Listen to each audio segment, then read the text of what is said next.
మంచిర్యాల జిల్లాలో ఉద్రిక్తత చోటు చేసుకుంది. మాదరిపేటలో కరెంటు షాక్తో మృతి చెందిన కుటుంబాలు ఆందోళనకు దిగాయి. మృతుల కుటుంబాలకు తక్షణ న్యాయం కోరుతూ పెట్రోల్ బంక్పై దాడికి పాల్పడ్డారు. న్యాయం జరిగే వరకు కదిలేది లేదని భీష్మించుకు కూర్చున్నారు మృతుల బంధువులు.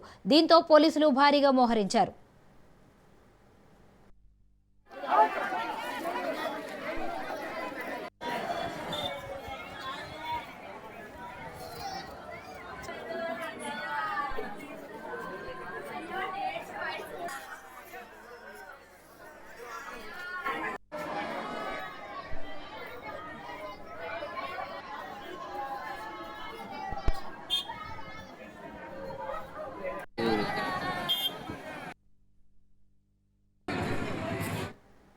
మంచిర్యాల జిల్లాలో ఉద్రిక్తత చోటు చేసుకుంది. మాదరిపేటలో కరెంటు షాకుతో మృతి చెందిన కుటుంబాలు ఆందోళనకు దిగాయి. మృతుల కుటుంబాలకు తక్షణ న్యాయం కోరుతూ పెట్రోల్ బంక్పై దాడికి పాల్పడ్డారు. న్యాయం జరిగే వరకు కదిలేది లేదని భీష్మించుకు కూర్చున్నారు మృతుల బంధువులు. దీంతో పోలీసులు భారీగా మోహరించారు.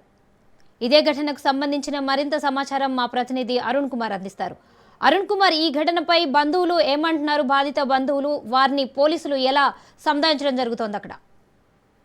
Okay, right. ఏదైతే దీనికి సంబంధించి కూడా మంచిర్యాల జిల్లాలో ఉద్రిక్త వాతావరణం అయితే కొనసాగుతాం. ముఖ్యంగా కూడా మేదరపేటకు సంబంధించి కూడా దండపల్లి మండలం మేదరపేటలో కరెంటు షాక్ తో కూడా ఇద్దరు కూలీలు మృతి చెందడం అయితే ఆ కుటుంబాల్లో విషాదం నింపింది. ముఖ్యంగా కూడా కూలీలకు సంబంధించి కూడా అయితే హెచ్పీ పెట్రోల్ పంప్ ఓనర్ ఎవరైతే ఓనర్ ఇంట్లో కూడా కొంచెం ఇంటికి సంబంధించిన మరమ్మతుల నేపథ్యంలో కూడా అక్కడి నుంచి ఒక పెద్ద నిచ్చెన లాంటి దాన్ని తీసుకెళ్తున్న క్రమంలో కూడా 11 kV హెచ్పీ వైర్లు 11 kV వైర్లు తగిలి కూడా అక్కడే వాళ్ళిద్దరు కూడా స్పాట్ లోనే కాలిపోయి కూడా చనిపోవడం జరిగింది. అయితే దీనికి సంబంధించి కూడా కుటుంబ సభ్యులు అయితే పెట్రోల్ పంప్ ముందు అయితే ఆందోళన చేపట్టారు. ముఖ్యంగా కూడా తమ కుటుంబాలకు న్యాయం చేయాలి తక్షణమే అంటూ కూడా వాళ్ళు గ్రామస్తులతో పాటు కుటుంబ సభ్యులందరూ కూడా ఆందోళన చేశారు. ఈ క్రమంలో ఉద్రిక్త వాతావరణం నెలకొని అక్కడ పెట్రోల్ పంప్ పై దాడి చేసి కూడా పెట్రోల్ పంప్ కూడా ధ్వంసించినటువంటి పరిస్థితి కొనసాగింది. దానికి సంబంధించి కూడా అక్కడ ఉన్నటువంటి పోలీసులు కావచ్చు, అక్కడ భారీగా కూడా చేరుకొని అయితే కుటుంబ సభ్యులతో కూడా సంప్రదింపులు జరుపుతా ఉన్నారు.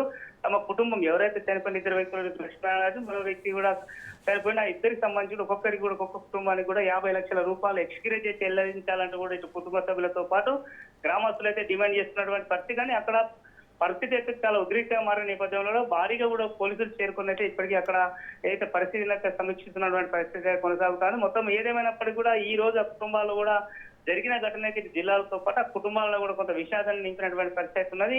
ఏదైతే కూలి పని చేసుకొని కుటుంబాలను ఏదైతే